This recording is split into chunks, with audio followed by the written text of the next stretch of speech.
está no ar o programa do Conselho Federal da Ordem dos Advogados do Brasil. Vamos ao resumo das notícias de hoje. OAB apoia no CNJ a adoção da ficha limpa para cargos no âmbito do Poder Judiciário. A proposta, ela vem ao encontro dos anseios da sociedade brasileira. Presidente da Ordem enaltece relatório sobre o pagamento de precatórios em São Paulo. Quem ganha com esse episódio é o cidadão brasileiro, que vai ver a lei sendo respeitada em todos os seus termos.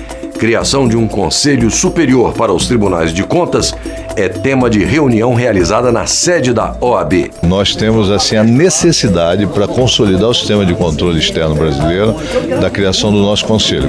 Candidatos de todo o país prestam a segunda fase do 6º Exame de Ordem Unificado. A prova não estava difícil, entendeu? Quem estava bem preparado se deu bem sim.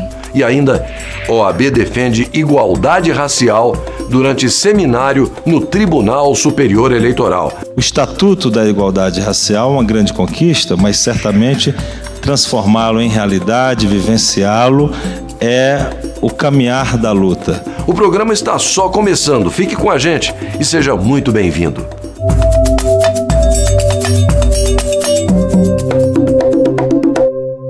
A Ordem dos Advogados do Brasil manifesta total apoio à adoção da Lei da Ficha Limpa no âmbito de todo o Poder Judiciário. A matéria começou a ser examinada pelo Conselho Nacional de Justiça. O ato normativo, discutido pelos conselheiros do CNJ, prevê a edição de uma proposta de resolução para vedar no Judiciário a nomeação ou designação para cargos comissionados ou de confiança de pessoas condenadas por atos previstos como causas de inelegibilidade na Lei da Ficha Limpa. Para o presidente nacional da OAB, a proposta vai ao encontro dos anseios da sociedade e dos interesses do CNJ de punir os desvios de conduta no Poder Judiciário. O relator do caso, o conselheiro Bruno Dantas, defendeu a extensão da Lei da Ficha Limpa para todo cargo de confiança nos tribunais do país. A norma só não valeria para os servidores aprovados em concurso público e para os funcionários do Supremo Tribunal Federal, que não se submete às decisões do Conselho Nacional de Justiça. O Conselho Nacional de Justiça, portanto, nos limites de sua competência constitucional, ao aprovar esta proposta de resolução, poderá dar o exemplo para uma nova era na administração da coisa pública no Brasil, valorizando, além da impessoalidade, a probidade, a ética e a eficiência. No que concerne à extensão das vedações aos juízes, embora isso não conste expressamente no parecer da Comissão Permanente de Eficiência Operacional e Gestão de Pessoas, reconhecemos que pertence ao Supremo Tribunal Federal a iniciativa de lei com o condão de ampliar as condições de acesso à carreira da magistratura, porque essa é matéria integrante da Lei Orgânica da Magistratura Nacional, a LOMAN. Assim, não obstante o CNJ até pudesse apresentar sugestão neste sentido ao excelso pretório, jamais recomendação ou determinação, evidentemente, consideramos que essa medida é desnecessária, dada a clarividência dos seus membros e a segurança que temos de que suas excelências reúnem condições muito superiores a deste Conselho para avaliar aquilo que deve e o que não deve constar no projeto de lei complementar da nova LOMAN, que esperamos será oportunamente remetido ao Congresso Nacional. Em relação à essência da proposta, qual seja a proibição de nomeação para cargos em comissão e de designação para funções de confiança nos tribunais brasileiros, julgamos irretocável o raciocínio desenvolvido pelo conselheiro José Lúcio Munhoz, no relatório que se converteu no parecer da comissão competente. No voto, o relator destacou a busca por ética e probidade na administração pública. Não há que se falar aqui, senhor presidente, em reserva legal. Agora, refiro-me especificamente às designações para funções de confiança e às nomeações para cargo em comissão. Porque, assim como a regra antinepotismo deriva diretamente do princípio constitucional da impessoalidade, a exigência de ficha limpa é consectária dos princípios da probidade e da moralidade na administração pública. E quando se trata do Poder Judiciário, vale ainda mais a célebre frase pronunciada sobre Pompeia, a mulher de César. Aderimos igualmente à ponderação feita de que as hipóteses de proibição das nomeações e designações devem guardar consonância com o exercício do cargo ou função pública e o fazemos para acolher na quase integralidade os tipos propostos no parecer da comissão. Referimos-nos à quase totalidade dos tipos elencados, porque identificamos na lei de ficha limpa, e eu fiz cuidadosamente, repassei ponto por ponto, alguns tipos que merecem ser acrescidos ao rol oferecido de maneira competente pelo conselheiro José Lúcio Munhoz, tais como os crimes eleitorais e os de lavagem ou ocultação de bens, direitos e valores, além da conduta daqueles que tiverem suas contas relativas ao exercício de cargos ou funções públicas rejeitadas por irregularidade insanável que configure ato doloso de improbidade administrativa. E parodiando Vossa Excelência, pergunto eu, uma pessoa que desfila pela passarela do Código Penal ou da Lei de Improbidade Administrativa pode ocupar cargo ou função de direção e chefia dos tribunais brasileiros? Justamente eles, os tribunais, depositários constitucionais das esperanças dos brasileiros que têm seus direitos fundamentais aviltados quase diariamente, podem esses tribunais se dar ao luxo de nomear para o seu corpo dirigente pessoa com o perfil que aqui se discute? Se a resposta dada pelo plenário do Supremo Tribunal Federal à pergunta foi clara e peremptória em sentido negativo, parece-nos evidente que a derivação que formulamos aqui merece semelhante solução. Os conselheiros Marcelo Nobre e Jorge Hélio acompanharam o relator e também aprovaram a proposta de resolução. Esta é uma demonstração à sociedade brasileira do quanto o CNJ contribui para a evolução do Poder Judiciário e do quanto nós, aqui do CNJ, estamos em sintonia com os anseios populares. E eu quero acompanhar o voto integralmente do conselheiro Bruno Dantas, porque me sinto satisfeito. Acho que o nosso papel pedagógico, não apenas, como disse o conselheiro Marcelo Nobre, com a habitual proficiência e arguta observação dos fatos da realidade do cotidiano da sociedade brasileira, não apenas estamos em sintonia com a população, como não estamos a demagogizar uma questão muito delicada. No momento em que o país vive uma crise meio civilizatória, cultural, consuetudinária, numa barreira muito complicada entre a moralidade e o moralismo. Nosso dever aqui é cuidar da primeira e evitar o segundo. Só que logo depois a discussão foi interrompida por um pedido de vista do conselheiro Fernando Tourinho Neto. Ele pediu mais tempo para estudar o projeto. Antes, no entanto, o vice-presidente do conselho se manifestou. Mesmo sem votar, o ministro Carlos Aires Brito apoiou a proposta. Quando a Constituição diz que os cargos em comissão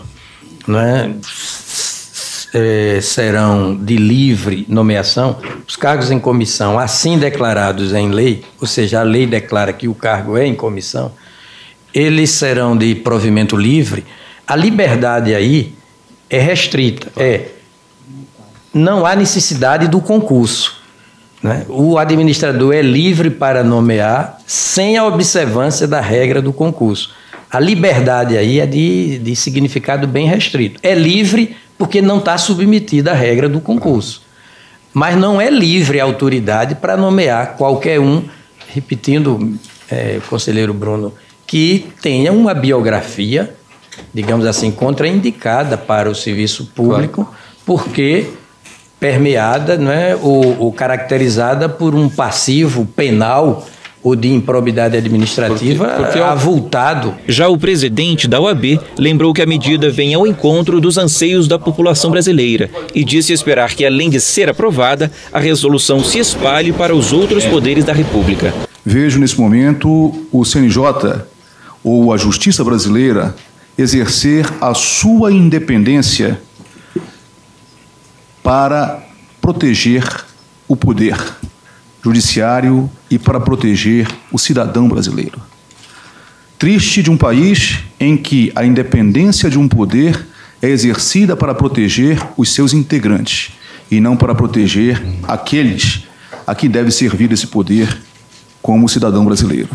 Por isso, entendo que a proposta ela vem ao encontro dos anseios da sociedade brasileira, vem ao encontro de toda a postura que o Conselho Nacional de Justiça tem adotado no sentido de corrigir as eventuais deficiências e os eventuais desvios de condutas existentes no judiciário brasileiro, e é um complemento, como bem referiu no voto o querido conselheiro Bruno Dantas, o passo inicial que foi com a súmula 7 acabar com o nepotismo na justiça brasileira. É dar sequência a esse momento moralizador a partir da decisão do Supremo Tribunal Federal que validou a Lei Complementar 135. Eu tenho certeza que este exemplo do judiciário brasileiro, a partir da decisão do CNJ, ele vai estimular que os executivos federal, estadual e municipal, que já começam a debater e em alguns lugares já implementam esta tese ou esta matéria, que passem a adotar isso como uma regra de Estado, uma regra importante para a proteção da sociedade. A Ordem dos Advogados do Brasil se associa, nesse momento, mais uma vez, a essa brilhante providência do Conselho Nacional de Justiça. A Ordem dos Advogados do Brasil vai criar uma coordenação de direito islâmico e outra de assistência aos brasileiros no exterior e estrangeiros no Brasil, na estrutura da Comissão Nacional de Relações Internacionais da entidade. Os objetivos da coordenação de direito islâmico serão desenvolver e divulgar conhecimentos acerca do direito comparado, promover junto aos jovens advogados, militantes da advocacia, juízes e procuradores, cursos, palestras e congressos com foco no direito islâmico, além de propiciar que os advogados brasileiros passem a conhecer as leis que regem e norteiam o convívio na sociedade islâmica, fomentando o intercâmbio entre os colégios de advogados. E daqui a pouco, depois do intervalo, o presidente da Ordem recebe relatório sobre o pagamento de precatórios em São Paulo. E veja também, criação de um Conselho Superior para os Tribunais de Contas é tema de reunião realizada na sede da OAB.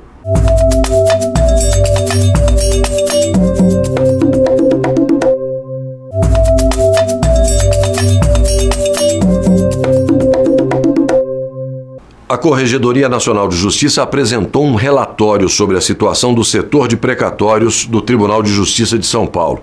Entre os principais problemas detectados está a não observação da ordem cronológica obrigatória para pagamento dos precatórios e a forma de se proceder ao levantamento dos credores.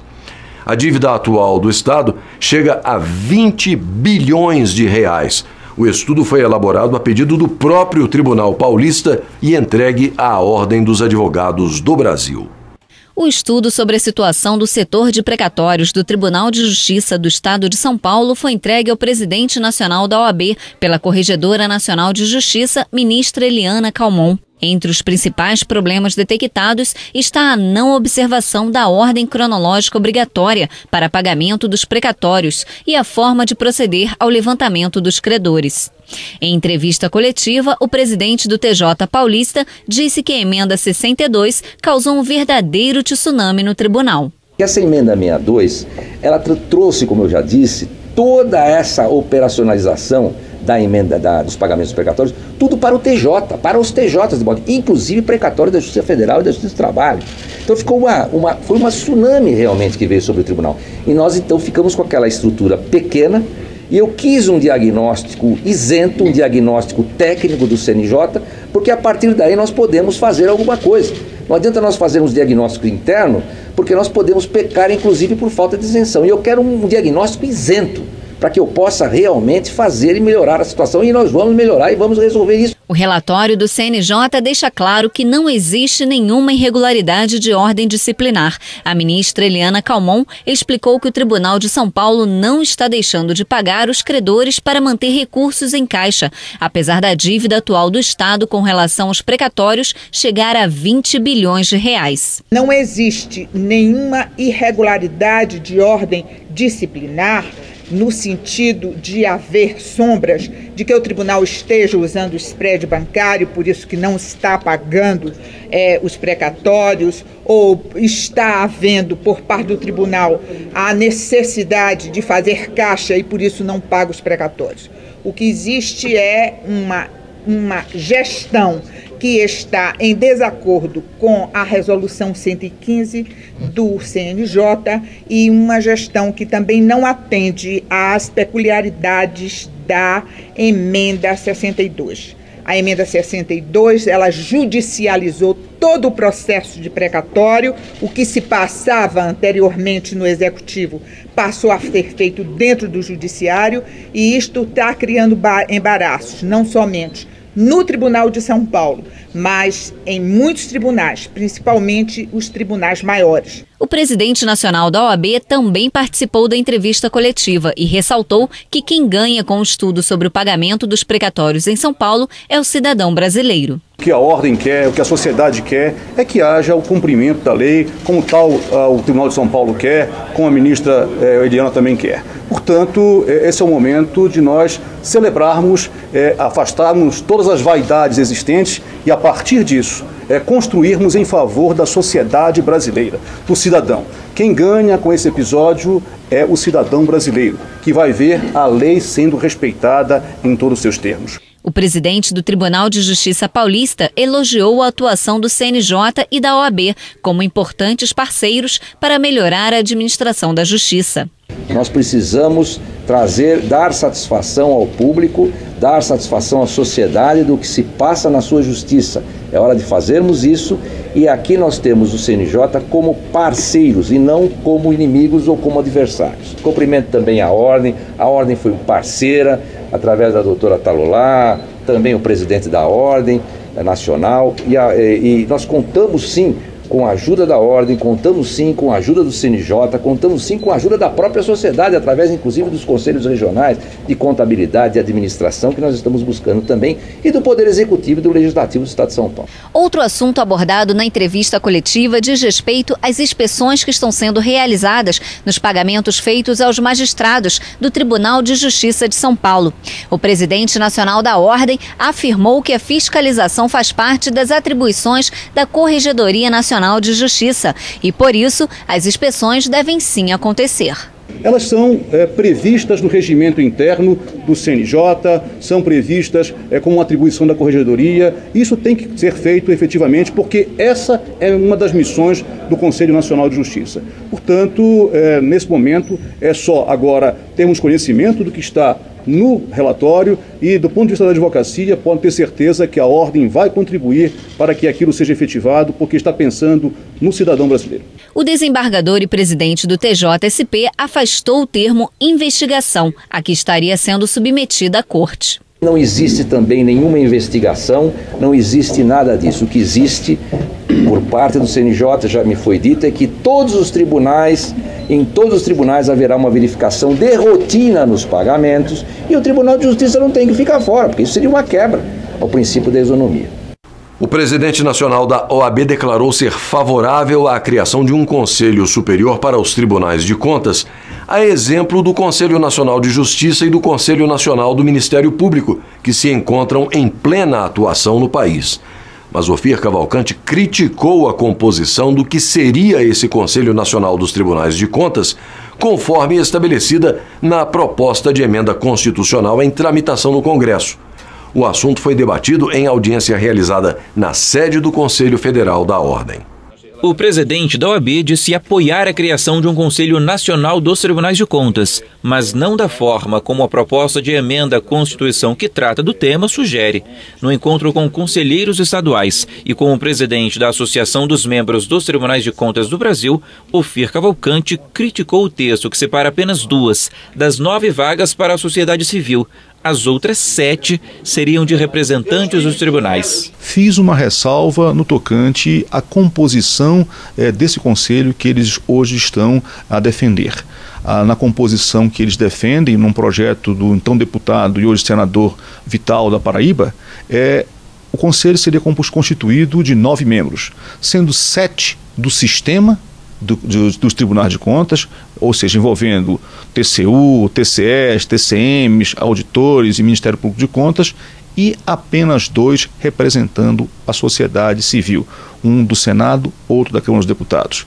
Entendemos que, se eles pretendem ser, como de fato deveriam ser, tribunais da cidadania, tribunais que oferecessem ao cidadão aquilo que ele tem direito de ter, acesso às contas daqueles que estão hoje à frente dos poderes executivo, judiciário, legislativo, seria necessário que esse conselho fosse composto de uma forma muito mais plural, com a participação do cidadão através de entidades da sociedade civil brasileira.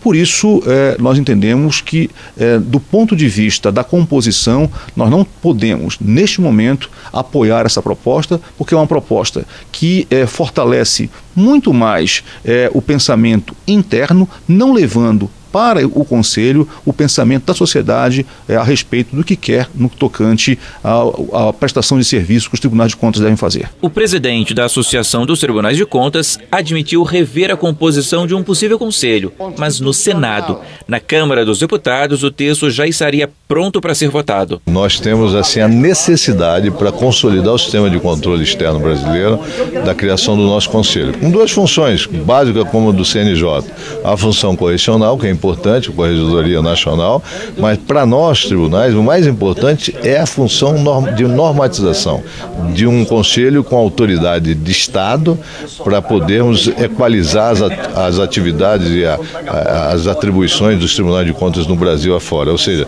temos uma qualidade de auditoria e uma agilidade de julgamento adequado para atender a necessidade da população no sentido de fiscalizar os recursos públicos. A reunião no gabinete da presidência da OAB contou também com a participação do vice-presidente da Ordem, Alberto de Paula Machado. Durante a conversa, o grupo discutiu ainda as 3 reclamações ajuizadas no Supremo Tribunal Federal que questionam o alcance das decisões dos tribunais de contas. Pelas ações, a palavra final em relação às contas dos prefeitos seria das câmaras municipais e não dos tribunais. Nós estamos a discutir hoje, no Brasil inteiro, a questão das contas públicas.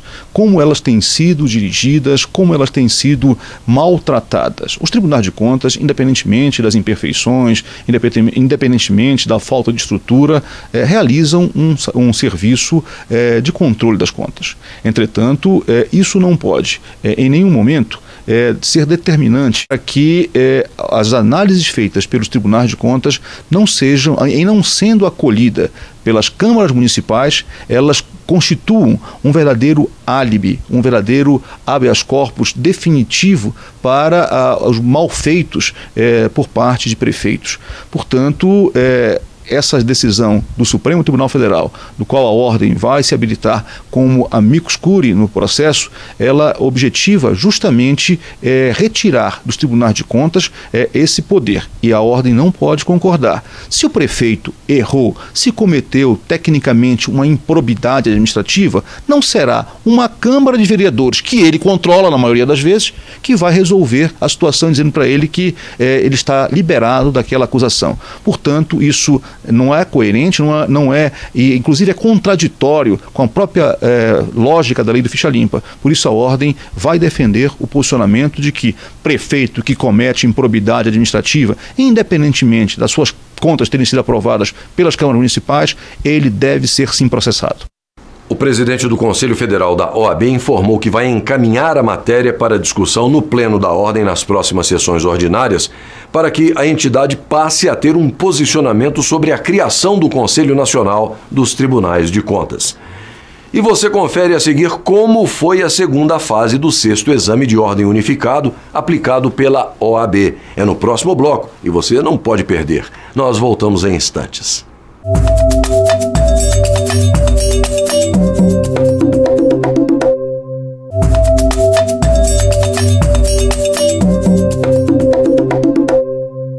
O Conselho Federal da Ordem dos Advogados do Brasil realizou em todo o país a segunda fase do 6º Exame de Ordem Unificado.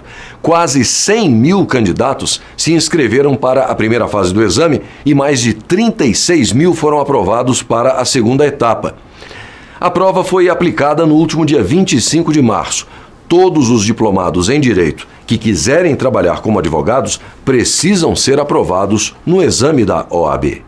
Foi a vez de encarar a segunda etapa do 6º Exame de Ordem Unificado. Estiveram aptos a fazer a prova prático-profissional os candidatos que foram aprovados na prova objetiva, na primeira fase do exame. Entre os participantes de mais esse desafio, a expectativa era grande, minutos antes de entrar na sala de aula. É a primeira vez que eu estou fazendo a prova, né?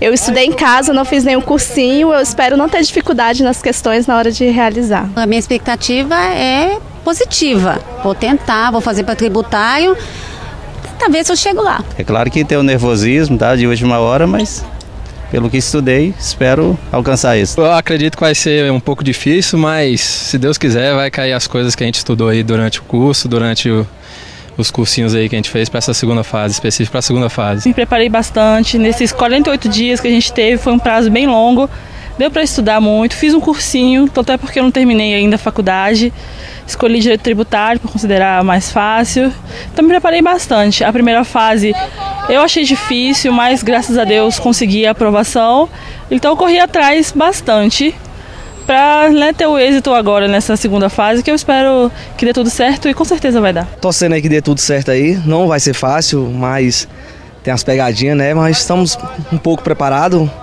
fiz o que pude, né?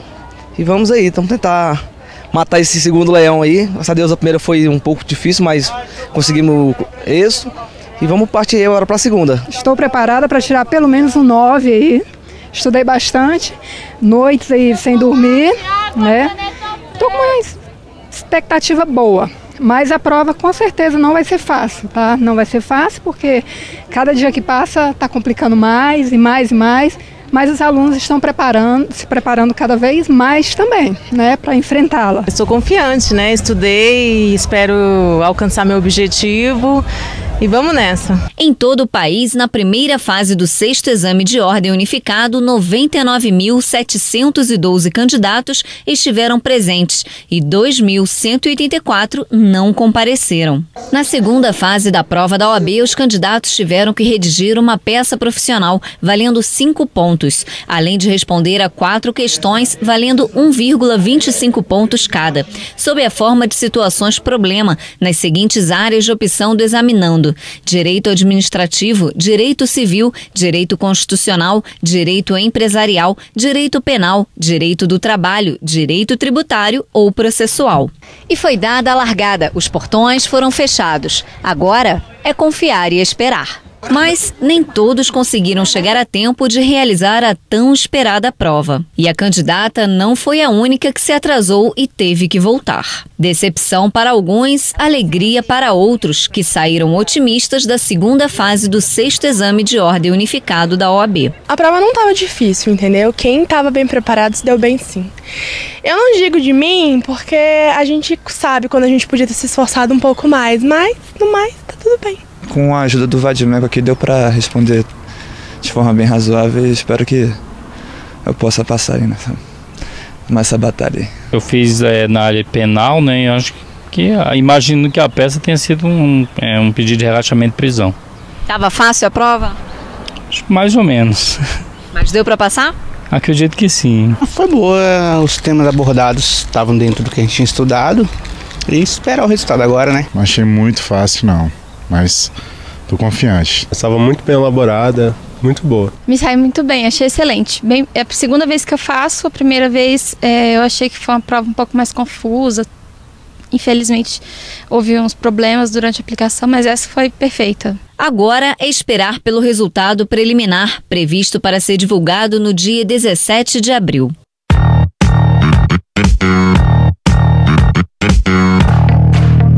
A Associação Brasileira de Constitucionalistas Democratas promove, de 16 a 18 de abril, o 4º Congresso Brasileiro de Direito Constitucional da ABCD. O tema é Democracia, Transparência Pública e Participação Popular. O evento vai ser realizado no auditório do Conselho Federal da OAB, em Brasília. Informações pelo telefone 31 3614 1020. A Diretoria-Geral da Escola da Magistratura do Estado do Rio de Janeiro e o Fórum Permanente dos Direitos Humanos realizam a 28ª reunião Direitos Humanos sem Utopia. A reunião é no dia 12 de abril, no Palácio da Justiça do Rio. Serão concedidas horas de estágio pela OAB. As inscrições são gratuitas e devem ser feitas pelo site www.emerge.tjrj.jus.br. A OAB Gaúcha promove a 6ª Conferência Estadual dos Advogados do Rio Grande do Sul. Mais do que um debate de ideias e questões corporativas, serão discutidos temas de interesse da sociedade, priorizando o conceito de cidadania, do Estado Democrático de Direito e do Estado brasileiro. O evento vai marcar as comemorações dos 80 anos de criação da OAB Gaúcha.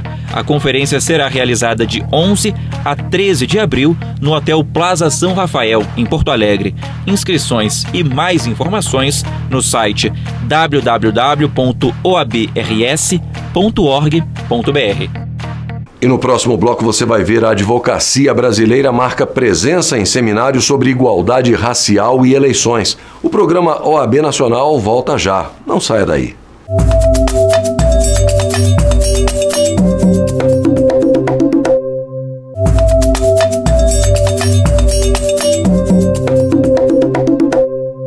Apesar de o Brasil ocupar o 6º lugar entre as maiores economias do mundo, as desigualdades em nosso país ainda são muitas.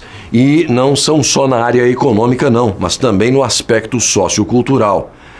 Um seminário foi promovido no auditório do Tribunal Superior Eleitoral para discutir questões relacionadas à igualdade racial e eleições. O evento contou com a participação da Ordem dos Advogados do Brasil.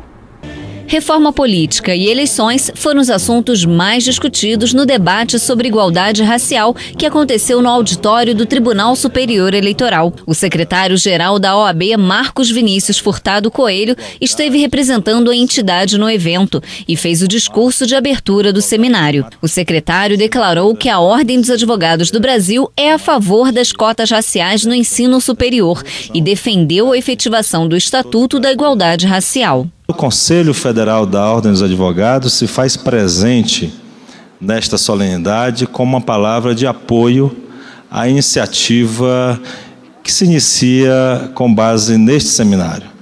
O Estatuto da Igualdade Racial é uma grande conquista, mas certamente transformá-lo em realidade, vivenciá-lo, é o caminhar da luta. Portanto, não é uma luta estanque, não é uma luta que se encerra em um diploma legislativo, mas uma luta que deve ter o segmento.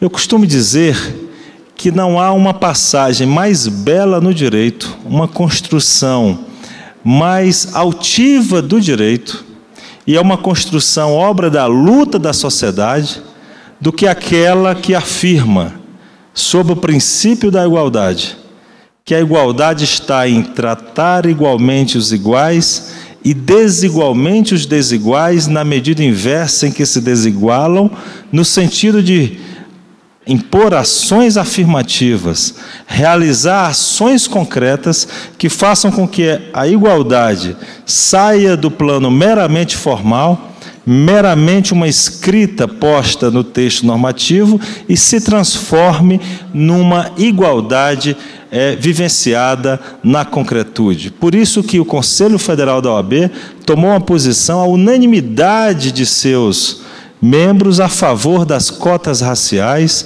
defende no Supremo Tribunal Federal, ingressou no Supremo Tribunal Federal como amicus curiae a favor das cotas raciais, porque a ordem entende que esse país possui uma dívida histórica, uma dívida social, uma dívida inegável a ser saldada. E o Conselho Federal da OAB, portanto, não poderia se furtar da presença na abertura deste evento. Trago, portanto, a palavra de apoio dos 700 mil advogados brasileiros a esta importante luta. A ministra da Igualdade Racial, Luísa Bairros, lembrou que ainda há obstáculos de natureza cultural a serem vencidos para acabar com as desigualdades. Nós temos hoje, para cumprir, 61 objetivos, 96 metas, 51 iniciativas com ações e 10 ações orçamentárias específicas, todas elas referidas à nossa agenda no governo federal. Este resultado inédito foi, em muito, facilitado pelas definições do Estatuto da Igualdade Racial, que conferiu uma nova feição ao debate sobre políticas públicas, projetando no horizonte dos planos de governo pessoas concretas com suas referências históricas e culturais. Este esforço realizado no governo federal precisa se tornar realidade nos governos estaduais e municipais. Só assim será possível implementar o Sistema Nacional de Promoção da Igualdade Racial, o SINAPIR, cujo documento básico a CEPIR vai colocar em consulta pública ainda no próximo mês de abril. A deputada federal do Rio de Janeiro, Benedita da Silva, ressaltou que o debate sobre eleições municipais é fundamental para buscar uma participação política mais eficaz das mulheres e dos negros. É importante neste momento eleitoral brasileiro, em que nós percebemos que as pessoas moram nos seus municípios, nem na União e nem no Estado. E se essa política começa de baixo para cima, este compromisso começa de baixo para cima, é importante dizer que será fundamental para as decisões futuras e pretensões nossas de buscar igualdade racial para valer no nosso país. Foi com muito suor e com muita política que o Congresso brasileiro pôde votar o Estatuto da Igualdade Racial.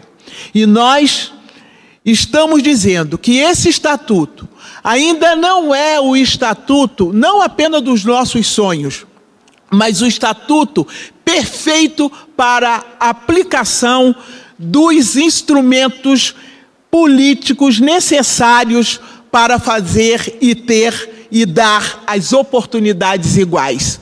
Mas ele foi o que nós conseguimos neste momento, enquanto uma correlação de força no Congresso Nacional, e aí é bom que se coloque de negros e brancos, porque assim como as mulheres, nós negros somos minorias ainda no Parlamento brasileiro, essa busca de que nós possamos também ter uma participação política mais eficaz.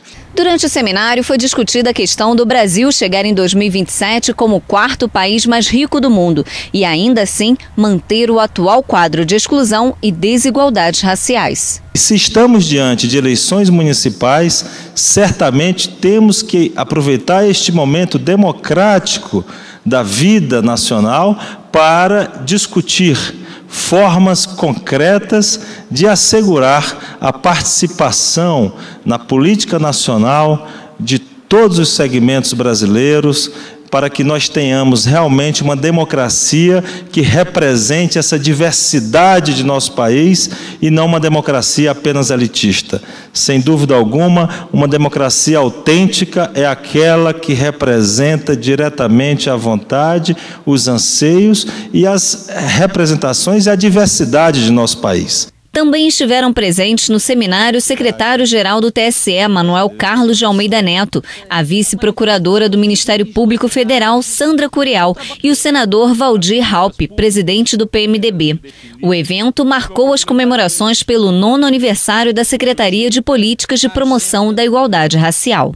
E nós encerramos aqui o programa OAB Nacional de hoje, mas na semana que vem nós estaremos de volta com mais notícias de interesse da advocacia e de toda a sociedade. Até o nosso próximo encontro.